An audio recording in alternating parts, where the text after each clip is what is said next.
오늘도 하나님의 은혜와 사랑과 평강, 주님이 주시는 능력이 든든한 교회와 이 말씀을 듣는 모든 분들에게 함께하기를 진심으로 축원드립니다. 시편 118편 1절로 10절을 통해서 하나님께서는 내 편이십니다 하는 제목으로 같이 은혜를 나누고자 합니다. 여호와는 내 편이라. 이 본문의 말씀은 하나님이 나와 함께 하신다 하는 뜻입니다. 그래서 나를 보호하시고 인도하시고 지켜주신다는 것입니다. 하나님께서는 생사화복을 주관하시는 분이시고 우주의 모든 능력이 하나님의 손안에 있는 것을 생각할 때에 하나님께서 나와 함께 하신다는 그 말씀은 우리에게 엄청난 힘이 되어 주십니다. 든든한 백이 되고 절대로 두려움과 근심, 걱정, 불안, 초조, 낙심, 좌절이 없게 되는 것입니다. 하나님의 말씀을 읽다 보면 하나님께서 누구의 편에 서 계시느냐, 이게 아주 중요한 것을 깨닫게 해줍니다. 이스라엘 백성들이 출애굽할 때에 보면 홍해바다 앞에서 하나님께서는 애국 군대의 편에 서 있지 아니하시고 자기 백성인 이스라엘의 편에 서 계셨기 때문에 이스라엘 백성들은 홍해를 무사히 건널 수 있었지만 애굽의 군사들은 홍해에서 모두 수장되고 말았다는 사실을 잘 알고 있습니다. 오늘 본문인 시편 118편 말씀을 잘 보면 하나님께서 어떤 자에게 편이 되어 주시는지 우리에게 깊은 깨달음을 주고 있습니다. 그래서 우리는 하나님 편에 서야 된다는 사실, 또 하나님이 내 편에 서 주셔야 된다는 사실, 이걸 깨닫는 시간이 되어지기를 바랍니다. 첫 번째, 하나님께서는 하나님께 감사하는 자의 편에 서 계십니다. 본문 1절 보면 여호와께 감사하라. 그는 선하시며 그의 인자하심이 영원하리로다. 오늘 이렇게 말씀하고 계십니다. 성경에 보면 하나님께 감사하라는 말씀이 수도 없이 기록되어 있어요. 할렐루야, 여호와께 감사하라. 그는 선하시며 그 인자하심이 영원하미로다. 또 성경에 보면 역대상 16장 8절에 너희는 여호와께 감사하며 그의 이름을 불러하리며 그가 행하신 일을 만민 중에 알릴지어다. 에레미야 33장 10절로 11절 보면 황폐하여 사람도 없고 주민도 없고 짐승도 없던 유다 성읍들과 예루살렘 거리에서 즐거워하는 소리, 기뻐하는 소리, 또 신랑의 소리, 신부의 소리, 만군의 여호와께 그 소리 속에 감사하라. 여호와는 선하시니 그 인자하심이 영원하다. 이렇게 말씀하고 계십니다. 감사로 주님께 제사를 드리라. 시편 50편 14절에 하나님께 감사로 제사를 드리며 지존하신 이에게 내 소원을 갚으시며, 이렇게 말하고 있어요. 감사는 또 다른 새롭고 더 큰 축복을 끌어오는 도화선이 된다는 것을 누가복음 17장 11절로 19절을 통해서 알 수가 있습니다. 항상 하나님께 감사하라는 거예요. 에베소서 5장 20절에 범사에 우리 주 예수 그리스도의 이름으로 항상 아버지 하나님께 감사하며, 이렇게 말씀하고 있어요. 그리고 골로새서 2장 7절 보면 믿음에 굳게 서서 감사를 어떻게 넘치게 하라. 교훈을 받은 대로 믿음에 굳게 서서 감사를 넘치게 하라. 이렇게 말씀하고 계십니다. 뿐만 아니라 모든 일에 기도와 간구로 구할 것을 감사함으로 하나님께 아뢰라고 그랬어요. 빌립보 4장 6절에 그렇게 기록되어 있어요. 그렇게 되면 지각이 뛰어난 그리스도의 평강에 예수 그리스도께서 너의 마음과 생각을 지켜주신다고 했습니다. 그래서 감사를 하라는 거예요. 감사하면 유익이 있어요. 어떤 유익이 올까? 감사는 우리의 믿음을 온전케 하는 유익이 있어요. 누가복음 17장 19절에 일어나 가라 네 믿음이 너를 구원하였느니라 하시더라. 감사 있는 곳에 구원의 역사가 일어나고요. 마태복음 6장 20절 보면 감사는 우리의 미래를, 장래를 확실하게 한다고 했어요. 고린도후서 9장 6절을 보면 감사는 우리의 생활을 윤택하게 해주신다고 그랬어요.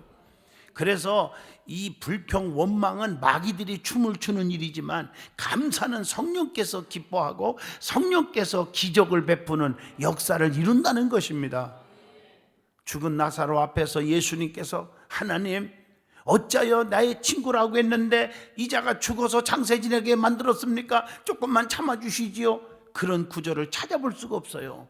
하나님 나의 기도 들으심을 감사합니다. 감사한 다음에 나사로야 일어나와라. 명령 한마디에 죽은 나사로가 살아나온 줄로 믿습니다. 감사는 기적을 창출한다는 것입니다. 그러므로 우리의 삶에 어떤 상황이 부닥쳐도 불평, 원망, 짜증, 쑥덕 이런 건 다 없애버려야 돼요. 그저 감사만 나와야 돼요. 감사합니다. 감사합니다. 기쁠 때나 슬플 때나 잘될 때나 잘못됐을 때나 건강할 때나 병들 때나 남한테 서러운 소리를 들었으나 남에게 또 칭찬을 들었으나 어떤 상황에도 감사가 넘쳐야 됩니다. 두 번째, 하나님은 이스라엘의 편에 서 주신다. 2절에 보면 이스라엘은 말하기를 그의 인자하심이 영원하다 할지어다. 여러분 성경은요 자기 백성 즉 친백성이라고 그러죠. 택한 백성 선민이라고 그러죠. 거룩한 백성 구별된 백성 성민이라고 그러죠. 이들을 이스라엘로 말씀하고 있는 구절들이 너무 많이 나와요. 그래서 그들을 하나님이 책임져 주는데 이사야 43장 1절에 보면 너는 두려워하지 말라. 내가 너를 구속하였고 내가 너를 지명하여 불렀나니 너는 내 것이다. 그러면서 2절부터 쭉 읽어보면 물 가운데 가도 안 빠져 죽게 한다는 거예요. 불꽃 가운데서도 다 죽지 않게 하신다는 거예요. 대전하는 네 여호와 하나님이니라. 내가 너를 보배롭고 존귀 여겨 주겠다고 보장해 주고 있단 말이에요. 그래서 하나님께서는 택하신 백성들에게 내 것이라 이렇게 말씀하고 있는 것입니다. 이스라엘은 또한 교회를 의미하기도 합니다. 그래서 하나님은 교회를 사랑하시는 거예요. 요한계시록 1장 2장 쭉 읽어보면 7별과 7촛대 사이에 다니시는 이가 가라사대. 우리 주님은 7별 7촛대 주의 종들과 교회를 붙들시고 계시고 그 속에 떠나지 아니하시는 주님이시고 교회는 그리스도의 몸이라고 그랬습니다. 하나님께서는 교회의 편에 서 계신 줄로 믿습니다. 세 번째, 하나님은 아론의 집에 편이 되어 주신다. 오늘 본문 3절에 아론의 집은 말하기를 그의 인자하심이 영원하다 할지로다 이렇게 말씀하고 계셔요. 아론의 집은 제사장의 집입니다. 오늘날 주의 종들의 집을 의미하기도 합니다.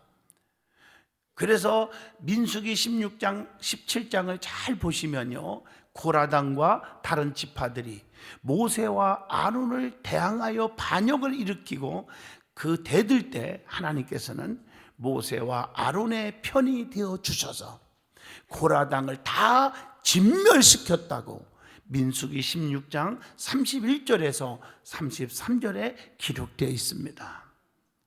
하나님께서는 아론의 지팡이에만 싹이 나고 마른 지팡이에서 살구 열매를 맺게 하심으로 하나님의 구별된 자에게는 기적이 있음을 보여주었고 그리고 주의 종들에게 능력이 나타남을 보여주고 있음을 민수기 17장 특별히 8절을 통해서 잘 알고 있습니다.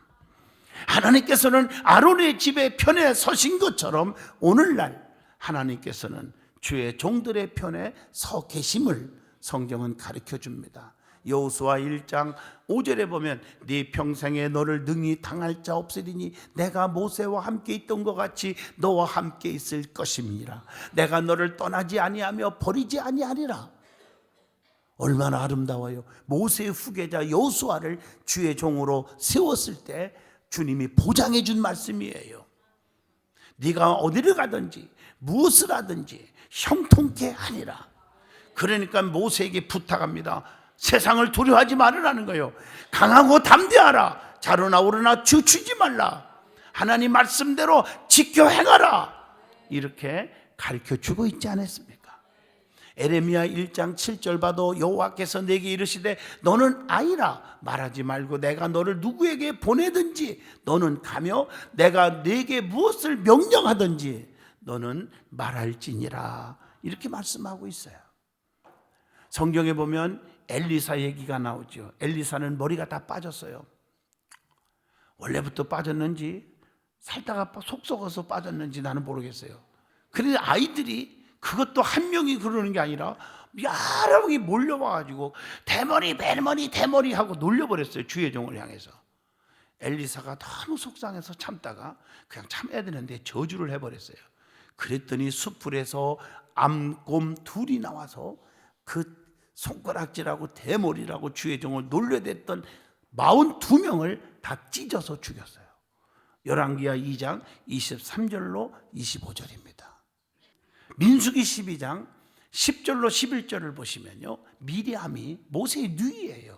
누이인데도 불구하고 모세에게 충고하다가 그 자리에서 문둥병이 걸려버렸습니다. 그러므로 하나님은 주의 종의 편에 서 계시기 때문에 신앙생활을 하면서 주의 종과 성도와의 아름다운 관계 회복이라는 게 너무 축복이라는 걸 아셔야 됩니다. 주의 종이 잘못하면 하나님이 심판하십니다. 또 그래서 무릎 꿇고 통곡하고 회개하고 기도하고 하나님과의 관계 회복을 하려고 노력하는 게 또한 주의 종들입니다. 사람이 심판하거나 재판해서는 안 해야 된다는 얘기입니다. 네 번째로 하나님께서는 하나님을 경외하는 자의 편에 서 계십니다. 오늘 본문 4절입니다. 이제 여호와를 경외하는 자는 말하기를 그의 인자하심이 영원하다 할지로다 이렇게 말씀했어요. 그래서 하나님께서는 영과 진리로 예배하는 자의 편에 서 계시잖아요. 요한복음 4장 24절 하나님은 영이시니 예배하는 자가 영과 진리로 예배할지니라. 하나님께서는 하나님을 경외하는 자의 소원을 이루어 주신다. 그러니까 하나님을 잘 믿는 자들이 기도할 때 응답 주시는 거예요. 그냥 누구나 다 응답 주는 게 아니잖아요. 시편 145편 19절에 그는 자기를 경외하는 자의 소원을 이루시며, 또 하나님을 경외함이 뭐의 근본입니까? 지혜의 근본이시다. 시편 111편 10절 여호와를 경외함이 지혜의 근본이라. 잠언서 9장 10절에 여호와를 경외하는 것이 지혜의 근본이요. 그래서 높은 사람이나 낮은 사람이나 다 막론하고 하나님을 경외하는 자에게 뭘 주신다? 복을 주신다고 시편 115편 13절에 약속하고 계십니다. 아무거나 하나님이 복을 주는 게 아니라 하나님을 공경하고 하나님 앞에 겸손하고 하나님을 사랑하고 하나님을 섬기는 자에게 복을 주신다. 그래서 여호와를 경외하는 자들에게 복을 주시리로다. 이렇게 성경은 가르쳐주고 있습니다. 하나님을 경외하는 것이 사람의 또한 본분이래요. 전도서 12장 13절의 말씀입니다. 하나님을 경외하는 자에게는 보상이 이루어져요. 하나님을 잘 섬겼는데 왜 보상이 없겠어요? 시편 138편 8절에 여호와께서 보상해 주시리라. 그래서 잠언서 22장 4절에 보면 어떤 보상이 있는지 보세요. 겸손과 여호와를 경외함의 보상은 재물과 영광과 생명이니라. 물질도 주시지만요, 영광 그리고 생명의 복을 주신다는 거예요. 얼마나 감사한 일인지 몰라요. 다섯 번째, 하나님께서는 부르짖는 자의 편에 서 주신다. 오늘 5절입니다. 내가 고통 중에 여호와께 부르짖었더니 여호와께서 응답하시고 나를 넓은 곳에 세우셨도다. 이렇게 말씀하고 있어요. 말씀입니다. 고통 중에 하나님께 부르짖었더니 하나님께서 응답해 주셨다고 고백하고 있지 않습니까?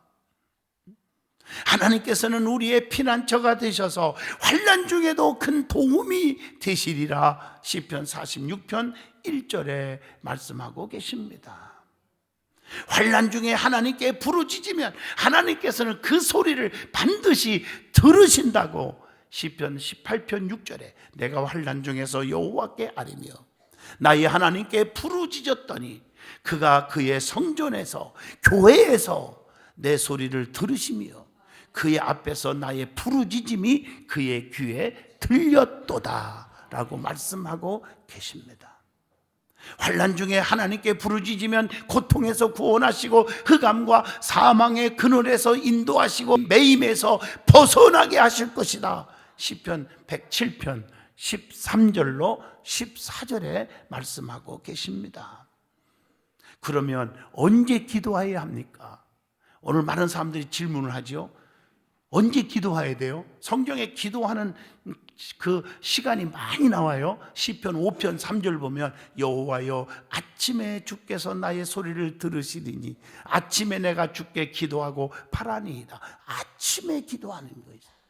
그래서 새벽 기도가 너무 중요해요. 우리 교인들은 5시 1부, 2부, 6시 드리는데 여러분 피곤한 분들은 2부, 6시에도 와서 예배 드리고 출근하는 그런 모습이 얼마나 아름다운지 몰라요.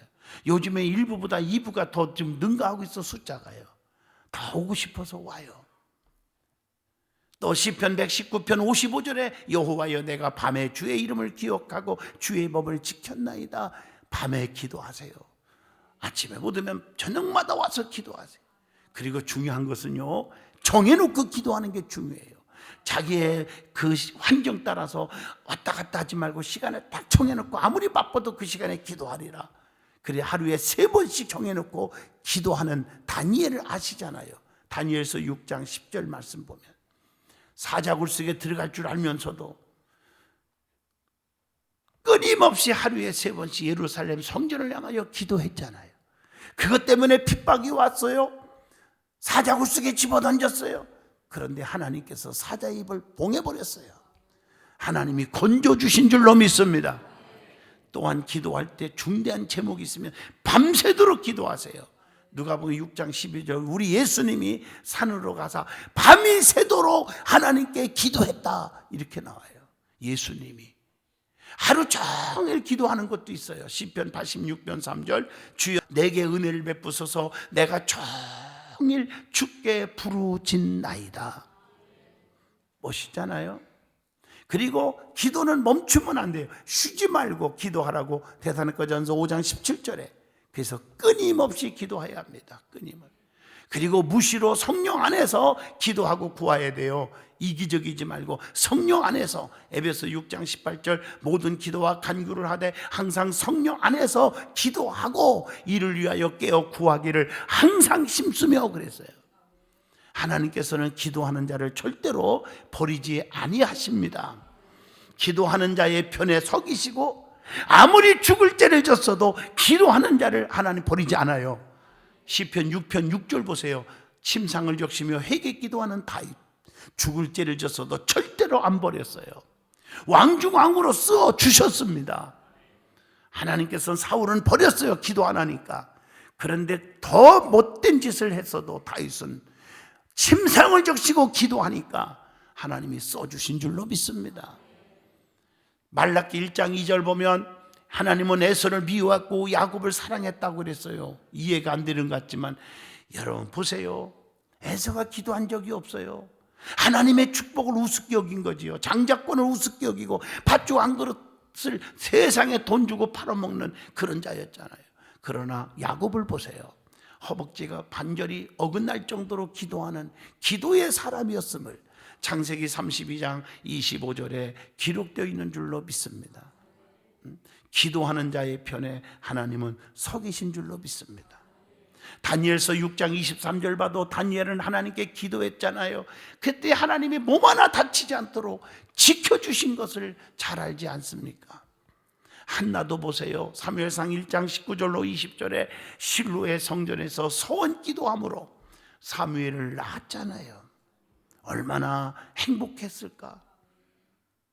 하나님은 기도하는 사람 편에 서 계신 줄로 믿습니다. 그래서 우리는 날마다 무릎 꿇고 기도하는 거예요. 기도 외에는 이런 이런 종류가 나갈 수 없느니라. 기도로 사는 거예요. 엎드리는 사람 편에 늘 서 계셔요. 히스기야 왕이 등창함으로 죽게 되었지만 벽을 향하여 하나님 앞에 간절히 기도했더니 내가 히스기야 왕의 기도를 들었다. 그의 눈물을 보았다. 15년 더 산다고 해줘라. 통보를 받았어요. 여러분, 여러분의 진정한 눈물의 기도 하나님은 보고 계십니다. 그 기도 듣고 계십니다. 오늘도 기도의 사람이 되시기를 축복합니다. 마지막 6번째, 하나님께서는 사람들과 방백들을 신뢰하는 것보다 하나님을 신뢰하고 하나님께 피하는 자의 편에 서 계신다는 것입니다. 사람을 의지하지 아니하고 하나님께만 의지하는 자의 그들을 축복하신다는 겁니다. 그래서 우리는 어떻게 해야 돼요? 하나님만 바라보고 살아야 돼요. 히브리서 12장 2절 믿음의 주요 또 온전하게 하시는 이인 예수를 바라보자. 그는 그 앞에 있는 기쁨을 위하여 십자가를 참으사 엄청난 고통을 참으사 그 말이에요. 부끄러움을 개의치 아니하더니 하나님 보좌 우편에 앉으셨느니라. 누가 나를 왕따시키면 어떻습니까? 누가 나에게 손가락질하면 어떻습니까? 뭔 자존심이 뭘 중요합니까? 하나님이 인정해 주시면 되지 않습니까? 언젠가는 결국에는 하나님이 인정하는 자들을 하나님이 축복받게 해주시는 거예요. 원수 앞에 상을 베푸는 날이 오는 것입니다. 사람을 바라보면 상처받아요. 실망뿐이에요. 믿음 뚝뚝 떨어져요. 세상은 달면 삼키고 쓰면 뱉어버립니다. 그래서 배신을 많이 당하게 되는 것이죠. 그러나 하나님께서는 변함없이 우리를 사랑하시고 보호하시고 인도하여 주십니다. 하나님을 신뢰하는 자의 편에 하나님께서는 서 계신다는 것을 절대로 잊어먹지 마세요. 당자가 아버지 품을 떠났지만 그가 회개하고 돌아올 때 너 어디서 무슨 짓 했니? 그 돈 어디다 다 버렸니? 어디다 썼니? 한 번도 물어본 적이 없어요. 회개하고 돌아오는 그를 품에 안아주고 목욕시켜주고 새 옷 입혀주고 신발 시켜주고 너는 누가 뭐라 해도 내 아들이다 가락지를 껴주셨어요. 이게 하나님의 사랑인 줄로 믿습니다. 그래서 나의 힘이 되신 여호와를 사랑하여야 합니다. 시편 18편 1절로 2절에 나의 힘이 되신 나의 힘이 되신 여호와여 내가 주님을 사랑합니다. 여호와는 나의 반석이시요 나의 요새시요 나를 건지시는 이시요 나의 하나님이시요 내가 그 안에 피할 나의 바위시요 나의 방패시요 나의 구원의 뿌리시요 나의 산성이시니라. 하나님께서는 나의 산성이 되어주시고 반석이 되어주시고 피할 바위가 되어주시고 구원의 뿔이 되어주시는 것입니다. 그래서 사람을 믿지 마세요. 하나님만 믿으세요. 사람을 믿으면요 하나님이 얼마나 노하시는 줄 알아요? 사람을 의지하면. 그래서 좀 무서운 얘기 할까요? 성경 읽어드릴게요. 에레미야 17장 5절에 보면 무릇 사람을 믿으며 육신으로 그의 힘을 삼고 마음이 여호와께서 떠난 그 사람은 저주를 받을 것이라. 하나님 편에 서 있지 않고 사람 편에 서 있고. 그래서 제가 늘 얘기하잖아요. 교회는 끼리끼리 놀지 말라고. 그 사람이 악하고 하나님을 멀리해도 친해지면 그 사람 편이요. 참 묘하죠. 하나님 등지고요. 그냥 같이 망하는 거예요. 우리는 늘 하나님 편에 서 있어요. 사람을 의지하지 마세요. 여기 서 있는 장양희 목사도 의지할 대상이 아니에요. 믿을 대상이 아니에요. 저도 여러분 믿지 않아요. 사랑의 대상이지. 목회하면서 여러분을 영적으로 케어하는 대상이지 여러분을 믿는 대상이 아니에요. 우리는 저나 여러분은 하나님만 믿어야 상처를 안 받습니다. 그래서 하나님께서는 자신을 의지하는 자를 돌보시는 것이지 하나님을 의지하는 자를 돌보시는 것이지 그 말이에요. 교만한 자와 거짓에 치우치는 자를 돌아보지 아니하시는도다. 시편 40편 4절의 말씀입니다. 하나님 앞에 마음을 내 심령을 간절히 토하면 그분은 우리의 피난처가 되어주신다고 시편 62편 8절에 말합니다. 결론적으로 말씀드립니다. 하나님께서는 언제나 나의 편이십니다. 그걸 믿으시기를 바랍니다. 하나님께서는 내 편이시기 때문에 우리에게 두려움이 없게 하신다. 시편 27편 1절에 보면 여호와는 나의 빛이요 나의 구원이시니 내가 누구를 두려워하리요. 여호와는 내 생명의 능력이시니 내가 누구를 무서워하리요. 이렇게 말씀하고 계십니다. 그래서 하나님께서는 나를 돕는 자 중에 계시고 나를 미워하는 자에게 보응하시는 것을 보게 해주신다고 오늘 본문 말씀 6절로 7절에 기록되어 있습니다. 여호와는 내 편이시라 내가 두려워하지 아니하시리니 사람이 내게 어찌할까? 여호와께서 내 편이 되사 나를 돕는 자들 중에 계시니 그러므로 나를 미워하는 자들에게 보응하시는 것을 내가 보리로다. 여러분, 이 말씀을 읽을 때 뭐가 떠올라요? 아브라함이 떠오르지 않아요? 하나님께서 아브라함에게 너는 복의 근원이 될지니라. 너를 축복하는 자는 하나님께서 축복하시고 너를 저주하는 자는 하나님께서 저주하신다고 하신 창세기 12장 2절로 3절이 떠오르지 않습니까? 여러분들도 아브라함처럼 하나님을 하나밖에 없는 아들보다 더 사랑하는 사람이라면요, 하나님이 복의 근원의 축복을 주십니다. 여러분들을 누가 돕고 축복하는 자는 하나님이 대신 10,000배로 축복을 해주신대요, 그 사람을. 그리고 여러분들을 짓밟고 멸시하고 괴롭히는 사람이 있으면 하나님께서 대신 그를 짓밟아 주신다. 그 말입니다, 이게요. 우리를 대적하는 자들을 하나님께서 그들을 다 대적해 주신다는 거예요. 그러므로 하나님께서 항상 내 편에 서 계심을 확신하고 강하고 담대하게 살아가시기를 진실로 축원드립니다. 기도합니다.